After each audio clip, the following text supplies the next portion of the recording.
The Vikings preseason power rankings are up, and they might surprise you. What are the Twins' wild card chances and the NFC North's latest drama? It's all coming up next on Superior Sports Talk. KARE 11 sports anchor Reggie Wilson covers the Twin City sports scene nonstop. Luke Inman is ready to put him on the hot seat. That's what you're going to do to me? Instant analysis. Yanked. Out you go. Post-game breakdowns and red hot takes. The Timberwolves need a stitch. Reggie and Luke give you a daily dose of Minnesota sports with Superior Sports Talk. Part of Locked On Sports Minnesota.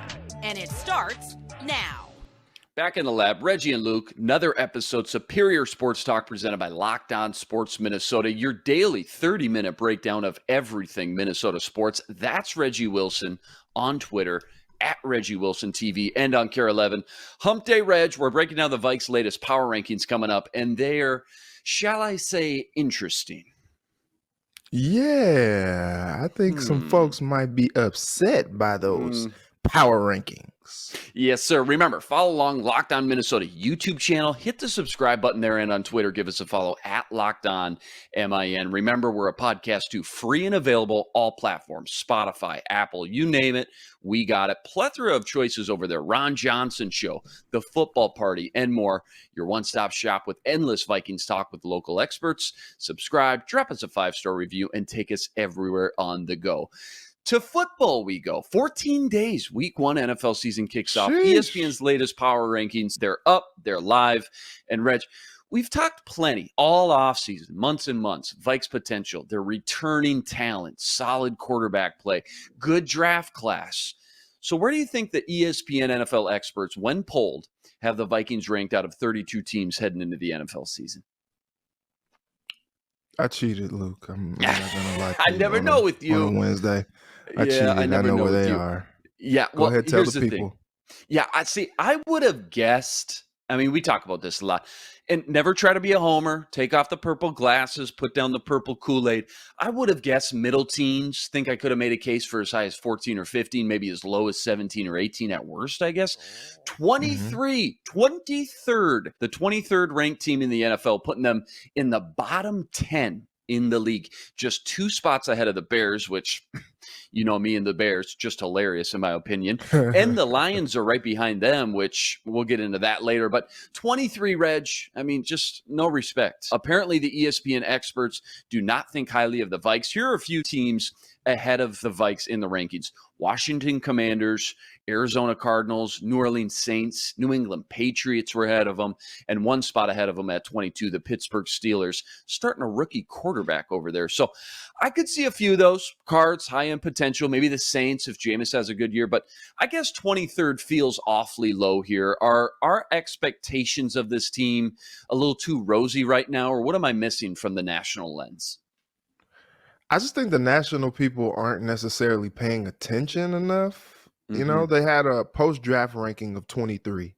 And now as we stand a few weeks away from the season, they just kept them there at 23. It just feels like they didn't do any homework. They didn't come to training camp. They didn't watch. You know, they don't think about the upside of the team with all the talent that they have and the new regime coming in and all that good stuff. I guess they just don't believe. And so looking at this article too, they have who's on the hot seat, Garrett Bradbury. And it's just like, it almost just kind of feels like old news to me, you know, like we've been talking about this for a long time. And I guess because the season is about to start and we're about to actually have to see Bradbury in action, maybe that's why they felt like that was a thing to do. But, you know, they talked about how, you know, he was an immediate starter at center, briefly benched last season, did not pick up the 5th-year option on his contract. And so they're talking about giving him one final chance to show and prove his mettle with the Vikings. And he's had his struggles so far this preseason. During training camp, it's been noted. And people are, you know, kind of, they're scared. I would say they're scared. If that's going to be the center option for them coming forward this season, people are like, I don't know. But it just feels weird to base a ranking like who's on the hot seat on instability at the center position. I don't really know if Right. that plays. I don't know. Yeah, first off, the national pundits, they must have missed that joint practice when Kirk Cousins was dropping some F-bombs, okay? He's taking his game to the next level this year. But you're right, about Bradbury, that's going to be an ongoing debate all season, I would imagine. I could argue, even without average center play, the Vikings feel like they're set at the other 4 positions at offensive line. When's the last time they could say that? Darisaw, Ezra, Ingram, and O'Neal. And the majority of times, Bradbury should have one of those 2 guards helping him out, which honestly, it doesn't sound like much, but it can make the world of difference when you've got a capable right guard next to him now for the first time in his career, or Ezra Cleveland as well to the left of him. That could make a big difference because let's face it, if the interior backing and protection isn't holding up for Kirk, then all this talk of this offensive explosion is dead before it starts. But just as a whole, just real quick snapshot, 15 seconds. What do you think about the offensive line as a whole? Not just pinpointing on Bradbury, but just this 5-man unit. Because for me, following this team for the last 15 years, this seems like the first offensive line unit that I can really get behind. Yeah, I think so. When you look at the position group by group, I think they're strong. You talk about the center position, but if that's the only maybe weak link that you have along the whole line, I think you're pretty excited. We've talked about Darisaw, him being the next coming of Moses on the line. And then, you got Ezra Cleveland, who is steady at left, and, Ed Ingram working his way up to RG1. And Brian O'Neal, you don't even think about him over there. He's just like, you're like that old infomercial with Emerald Lagasse. Set it and forget it. You just don't even worry about him. It's just like, all right, he's going to erase whoever is on that right side. It's going to be fine. And so when you look at it by, position by position, you're like, dang, if center is all we're worried about, I know that's a big thing to worry about, but it's like if center is all we're worried about, we should be in pretty good shape. Quick snapshot of the rest of the division here. Start with the Bears. I think they have one of the worst rosters in the entire league. Fine, play this clip back to me, vault me, I don't care. I just think it's that bad. They've done absolutely nothing to help develop that prize quarterback they mortgaged the future for. Their defense is always going to be solid. It always is every year. Roquan Smith, Robert Quinn, 2 really good draft picks in the secondary. But, Reg, it's an offensive league. You got to be able to score some points now and again. Buy or sell on the Bears and the fact that they're tied so closely to the Vikes at this poll. Just 2 spots differentiate these 2 teams. Yeah, kind of weird to me. I would sell. They would definitely be lower on this rankings list. I think they went into this, they traded for N'Keal Harry, and it's just like, that's not really world breaking. And your number one wide receiver, number one wide receiver is Darnell Mooney, who is, a talented player. But when you have a quarterback like that, I understand the Bears have gone into full rebuild mode. It's fine. But you don't want to hurt a quarterback's confidence or stunt his development or growth. And I don't know, I feel like guys are not going to be open. So he's going to be looking to, tuck and run a lot. And when you have a quarterback doing that, as opposed to standing in the pocket and, going through his progressions and making throws on time and all that stuff, you don't want to get that quarterback into the habit of tucking and running. And I feel like he's going to be doing a lot of that this season because I just don't trust the receivers that he has. He's going to have a steady running game. Montgomery is a pretty solid running back, but everything else beyond that, I just don't trust it. And if you have this young quarterback, this young stud who I truly believe Justin Fields is going to be a star in the league, but you don't want to stunt his growth or his development by a slow rebuild year where you're trying to figure things out and put pieces together, see who's going to stay, who's going to go long term. I don't know that that's a good recipe for success for a young quarterback. Yeah, and the biggest problem I have with that whole thing, Fields is good. He could be good. David Montgomery, you mentioned him. Darnell Mooney, solid. Cole Kmet could be solid. The offensive line, though, is so bad. So it's like people say, well, he should have a good running game. Will they? I mean, that offensive line has so many question marks on them. Unless you're a Najee Harris, Pittsburgh had one of the worst offensive lines in the league last year as well. And unless you're like a Najee Harris or a Derrick Henry, maybe it doesn't matter. But I just have a hard time thinking that they're going to have much offensive production because the protection up front, this game's still won and lost in the trenches. Too many question marks for me anyways. And again, worst roster in the NFL outside of maybe, I don't know, Falcons, Houston. I still think they win 4 or 5 games because I don't know if you looked at their schedule. It's pretty soft. Check the schedule out. They're going to start 0-2, San Fran and Green Bay, but then they play Houston and the Giants. Could still win there.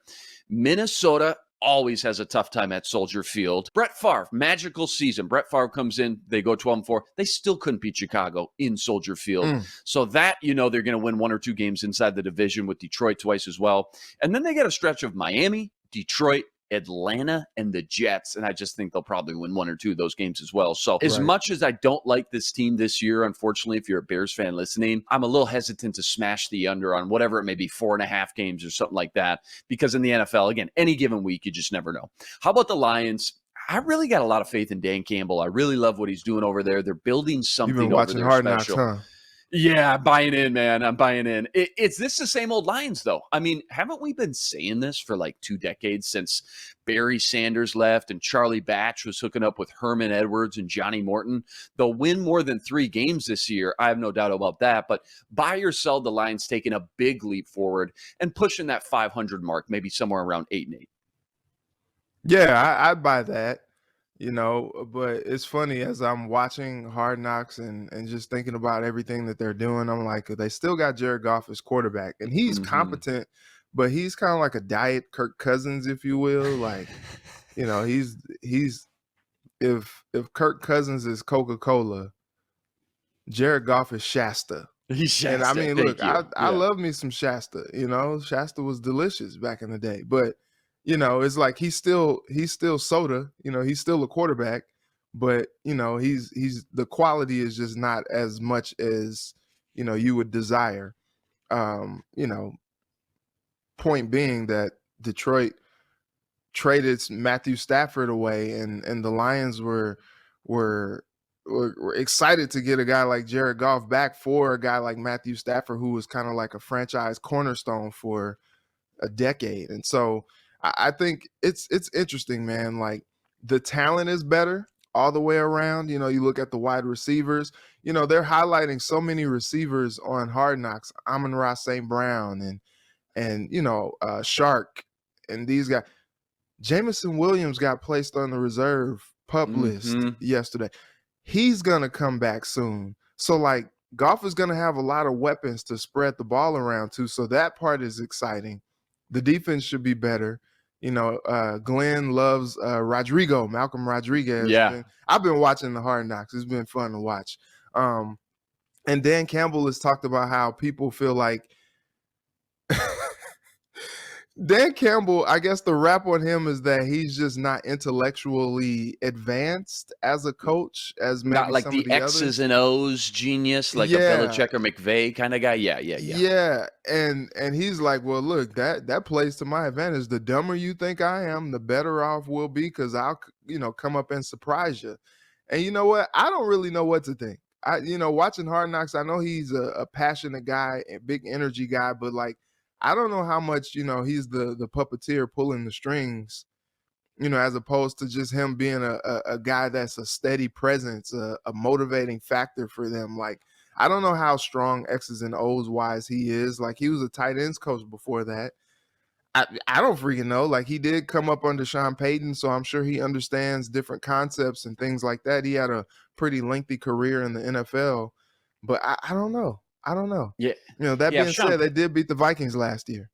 That's true. Sean Payton, one of the best in the biz when it comes to that. So I got to think, he soaked up a little bit of that Sean Payton knowledge somewhere in there as well. I love their draft, though, too. Hutchinson, stud. They found a steal in Blake Rodrigo. You just mentioned him, stud. And they needed a hit on a linebacker, too, because it's been a long time. Jameson Williams, glad you brought him up, won't be ready for, it sounds like, probably 4 to 6 weeks. I mean, that's just always been the general timetable. if not Which even makes longer. sense. He So, had a yeah, that makes ACL sense. injury late in the game, so Exactly. And Josh Pascal, who I really like coming out of Kentucky, I was hoping the Vikes would target him. In fact, Ron Johnson, our boy, mentioned the Vikings were looking long and hard at him. Detroit steals him. We'll see him in the division the next 5-6 years, twice a year. But he starts on the pup as well. So they could start out slow, is my point, out the gate, but don't count them out at any point. I mean, they like to play spoiler like they did last year. Last one, Green Bay Packers won 13 games 4 consecutive years. First off, that's just absolutely insane, considering not one of those years did they make the Super Bowl. But, Reg, every season, folks peg them down, assuming they'll regress back to the mean a bit and they'll get burnt. But Rodgers, can he pull out another MVP season out of his hat? Can he carry this no receiving group to the promised land once again? Buy or sell the Packers actually regressing finally this year in 2022? I'm gonna sell because Aaron Yeah. Rodgers is still there. He's still there. You know what? And all this stuff about the receivers and all that stuff, like, okay, I guess there was some truth to it, but he probably is playing a little bit of game of chicken as well. Like, he'll come out in week 1 against the Vikings just throwing it all over the field. You know, like all that's been said about, oh, this is going to be a run first defensive led team this year. They made all these improvements to defense, and they're gonna ride out with Dylan and Aaron Jones, and they're gonna rely on those things. And it's just like Aaron Rodgers just signed for like 50 million of them things, so like the team is still gonna come and go as he leads them. And so like he's gonna bring, as he always does. Like we didn't know who freaking Alan Lazard was, several years ago. He brought him along, made him a guy. Like he always has a guy that he brings along that ends up becoming one of his top receivers. And so that's not going to change this year. He's still got Randall Cobb there. Like he's got some guys there that he's going to bring along and that he's going to find some trust in. And so I am not buying into the hype about them regressing. Like they're going to be right there when it's all said and done. Yeah, I'm with you. Burned too many times, saying they won't win as many games this year. Rodgers is old, et cetera, et cetera. Great defense. They've hit so many random day 2 and day 3 offensive linemen in the draft, which it's just such a huge advantage when you're building your roster and you can use those early picks and extra money on different positions. They're going to lean on Dylan and Jones enough to open up some play action and make just enough passing plays to win these close games again, which Rodgers is just so good at. Can't bet against them. Do they win 13 games?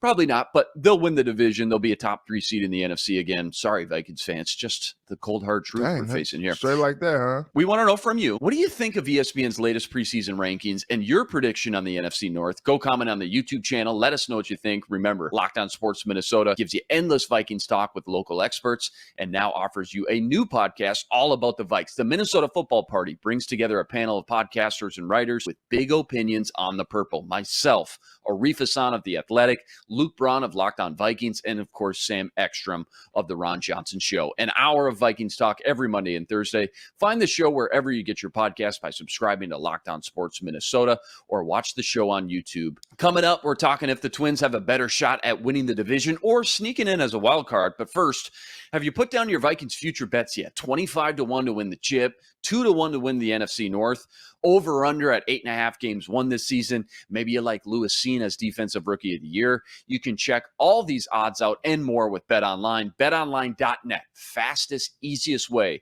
to check in on all the latest lines and future bets and more. Find all your favorite sports, NFL, MLB, NBA, soccer, MMA, you name it, they got it with BetOnline, your number one source for all your betting needs, stats, news, and info. BetOnline makes betting easy. Go to betonline.net today to learn more. That's betonline.net, where the game starts. All right, to baseball we go. Quick recap last night. Twins lose 4-2 to the Astros. Verlander, machine, as usual, 6 no-hit innings. Twins score less than 3 runs for the 5th game in a row. And Reg, the big takeaway for me, you really saw just how different this outfield looks when Byron Buxton isn't the man in the middle. Jake Cave filling in. He played right field. He went 0 for 4 at the plate. Just your quick thoughts on last night's game. It was tough, man. You had freaking Verlander, who's like 76 years old. At I talked least about, collecting Social Christian. Security checks. Yeah, like AARP, sign him up. Like I talked about how Christian Darrisaw is supposed to be like the next coming of Moses. Like Justin Verlander actually is Moses. Like he is like 1,000 years old. Like still out there throwing cheese. Missed the last 2 years, 15-3. I guess now 16-3 after that performance last night, taking a no-hitter into the 7th inning before Correa broke it up. And it's just like, dang, man, like it's just kind of demoralizing going out there against a guy like that. Like you already kind of psych yourself out when you play a guy like that. You're just like, dang, man, what are we going to do against this guy tonight? And he went out there and did exactly what he's been doing all season, which is just, as Shaq would say, dominate. He's out there dominating, Kenny. Been a while. And so like, okay. Yeah, I know. I brought it back. But like, it was tough, man. And it was, look, if you're drawing silver linings, it's like, okay, the Twins woke up in the 9th, scored a couple runs, didn't get shut out. Like, okay, maybe they can carry over some of that momentum into tonight. And that's your only hope, man, because they, I tweeted last night, they're cooked. I've been like so hesitant to say that, but like, man, it really kind of feels like that. Like the lead in the division is not insurmountable. Like they can get up there, but it just each and every night it's like, okay, they got a chance. Yeah, look at that. They got a chance. Only 3 games, like 3 games back is not that far. You know what I mean? It feels like 30, go on a mini run, doesn't it? But it does. Yeah. It feels almost insurmountable. And it's just kind of tough. You still got like 40 or so games left on the schedule, but it's just like, dang, man, I don't know if I hold my breath like that they'll do what they're supposed to do, because these games have just been so inconsistent. Getting 3 out of 4 in the loss column against Texas, and Texas has been flailing lately. And then starting off this series against Houston with a loss, and Houston is one of the best teams in baseball. So it's like, if you're going to like come out and jump on them, like you got to jump on them. And it didn't happen. So it doesn't necessarily inspire the most confidence for the rest of the games of this series. Texas, you mentioned the Rangers, by the way. They'd fired their manager and like started a completely new shift and rebuild mindset, and they lose that series. They can't even split a 4-game series. They lose that series. Here's the deal, though. You're right. I mean, if you were to just gauge the room temperature, fan base, locker room, experts, whatever it may be, it does feel like they're 30 games out of the lead. But in fact, you're right. 3 games out of the lead behind Cleveland. And when it comes to the wild card, they sit 4.5 games back for one of 3 spots, with Seattle and Baltimore ahead of them currently. So I know simple math says, well, okay, then it's easier to win the division, obviously. But when you look at the trajectory of the teams they need to leapfrog, do you buy or sell the fact that it may end up turning out that they can make a run over the Orioles and Seattle, given just how hot Cleveland has gotten, and seem like they're not cooling down anytime soon? 12-6 since the deadline. I think them going after the division is the biggest thing. Like that, if they aren't able to do that, then like why even have them alive for the wild card? The tough part is Baltimore is playing some of the best baseball of any team this season. I guess outside of like the Dodgers and the Astros, I get, whatever. But like they're compared playing to some really good expectations, though, they're blowing away expectations. They traded us Lopez in the middle of a run. Like, what are you doing? Exactly. And you look at them, and then you look at some of the other teams in the AL East, and you would think that they are gonna, be challenging for that wild card spot as well. And now, you kind of just, I don't know, man. You're kind of just leaving it up to chance that some of these other teams stub their toe while they try to get their stuff together. And I don't know that you can do that. Like, I think you still chase after the division crown, do what you can in the division, and beat up on these teams if you can, so that you can let, Cleveland and Chicago kind of play that wild card game, because you don't want to get into that fight because you haven't played consistent enough to think like, oh yeah, like it's okay if we don't get the division, we'll get a wild card spot. No, because those other teams are surging. ESPN, by the way, came out with the top 10 storylines this last stretch here, getting down to crunch time. They talked about Cleveland, 12-6, red hot after the deadline. Their relievers have been great. They're 9-2 in extra inning games, which is outstanding. And how second baseman Andre Jimenez is quietly having one of the best seasons of any young second baseman, literally ever, like ever. Getting thrown out with names like Rod Carew, Joe Morgan, Willie Randolph, Paul Molitor. So they clearly have something special cooking all of a sudden, where the Twins just feel like just absolutely flatlined, like without a pulse, just nothing to hang your hat on right now if you're a fan. So if it is a wild card spot, though, there's basically 7 teams fighting for 4 spots. And remember, no tiebreaker games anymore. So all ties will be determined by on-field results, head-to-head, intra-division record, things like that. So going to be interesting to see because, again, it doesn't just seem like Cleveland is going to slow down here anytime soon. Game 2 in Houston tonight, Dylan Bundy on the mound, first pitch, 7:10 p.m. Central Standard Time. Twins just got to get some sort of momentum building here. Starts with one game right here tonight. Coming up, we're getting into our Gimme One segment, and Reggie's going to give me one spicy, bold prediction in the NFC North for 2022. Remember, though, when you're subscribed to Locked On Sports Minnesota, you're getting endless Vikings talk with local experts. Sam and Ron talk football every day on The Ron Johnson Show. Reggie Wilson gives you a sports anchor's perspective on superior sports talk, and Minnesota Football Party brings together the top Vikings podcasters in the city. Subscribe to the free Locked On Sports Minnesota podcast feed wherever you find your podcasts. Drop us a 5-star review or find our videos on Locked On Sports Minnesota YouTube channel. Hit the subscribe button and leave us a comment. Let us know what you think. Also, have you tried out Built Bar? Built Bar made with collagen protein, so it's easily digestible and provides tons of health benefits. Eat something that tastes good and is good for you. Go to Built.com, use promo code LOCKEDON15 and get 15% off your order. That's promo code LOCKEDON15. All right, time has come. One of my new favorite segments called Gimme One. I'm going to throw out a Viking topic to Reggie. He's going to give me his first response that comes to mind. Quick explanation. Let's jump right into it. Reggie, give me one bold or spicy take from the NFC North this season. Give me one kind of prediction. Could be a team, a specific player, the Vikes, you name it. I want to hear one bold take from the NFC North. I feel like I've been making bold statements on the NFC North like all summer.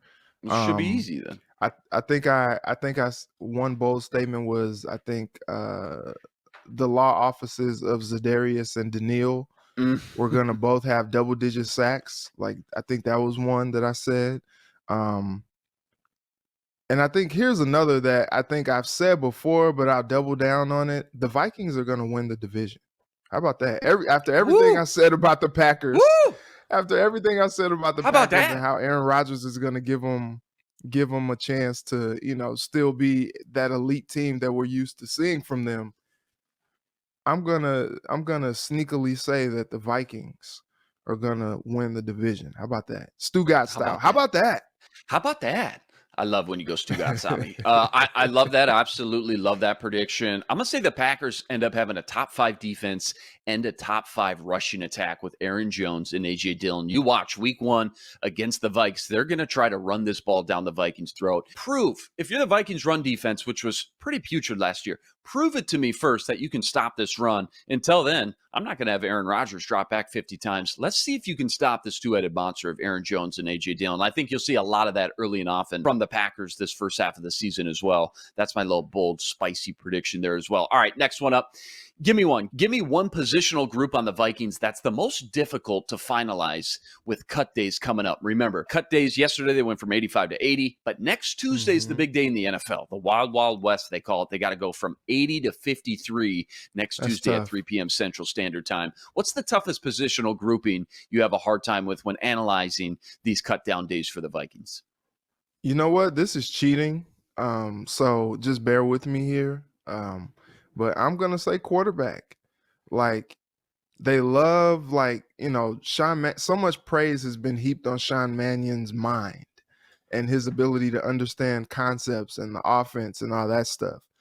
But his execution hasn't necessarily been there. And I don't think that you can trust him going into a game. I mean, we've seen it already, but going into a game and having him try to win you a game when it's on the line and your season is on the line and you can't rely on Kirk Cousins because he's out with COVID or any random injury or whatever, you put him out there and getting his mind to translate to the physical on the field is just not there, right? And so I don't know that you can rely on him. But then you look at Kellen Mond, and maybe he's just still a little too green for the NFL game, because we've seen him make some bonehead mistakes. His play in the last preseason game against the 49ers didn't inspire confidence at all that he could get it done if they needed him to when Kirk Cousins was not available. And so they go and sign Nick Mullins, and they're like, okay, all right, so we get Mullins. Do we keep Cousins and Mullins, let Mannion go, who we do hold in such high regard, and maybe try to put Mond on the practice squad? Do we maybe keep Mond and let Mannion go, and we go into the year with 3 quarterbacks? Or do we just keep Mullins behind Cousins, let Mannion go, and try to get Mond on the practice squad just to continue his development? And it's just like, I really don't know what they're going to do in this situation. So many people think that it's easy, that they got it figured out, especially after getting Mullins. It's like, oh, okay, you just keep Mullins, let Mannion go, and just keep it moving like that. And it's funny because like Mullins has the potential to be a guy, especially in this offense that he already kind of knows so well. They talked about it yesterday. He knows the concepts, maybe just the verbiage is different, because the offense is similar to, what he ran in San Francisco, in Cleveland under Stefanski, who came from Minnesota. Like, the offense is similar in that regard, but maybe the verbiage is different because the last several years, O'Connell's offense that he kind of got from Shanahan, kind of got from, Belichick, McDaniels, and the Patriots and all those guys. And now, the last couple of years he's been under McVay, and so he shifted the verbiage to McVay's verbiage. So it's kind of like a hybrid of all those offenses into one. But now, Mullins is coming in, and he's like, maybe they're calling it, where one route concept is spider, 2 wide banana, and now you're calling it, snake, 3W apple. I don't know. I don't know how these things go, but no, that was it, man. That was it. Yeah, you nailed it. That's it for now sure. The verbiage is different, and you're like, okay, but Mullins has the potential to be a guy who can stay here in Minnesota as the backup for Cousins or whoever, is the QB1 of the future for a long time. As long as O'Connell is here, maybe he has that trust in Mullins to be that backup guy, but time will tell. I am very interested to see when they do trim the roster down to 53 next week, who stays and who goes with the quarterback. No, that's absolutely the A topic. Stole mine for sure. And I got to think Kevin O'Connell, such an offensive mind quarterback, played quarterback in the NFL. He's going to have too hard of a time just cutting Kellen Mond. It's too early. I think he's shown enough potential and what he did at Texas A&M to at least give him one more year, one more season under his belt. Do they keep 2 quarterbacks, Reg? I mean, that's a huge advantage, being able to keep somebody else on your roster too. So all these questions and more will be answered 6.5 days from now, again, next Tuesday at 3 p.m. Central Standard Time. That's a wrap today.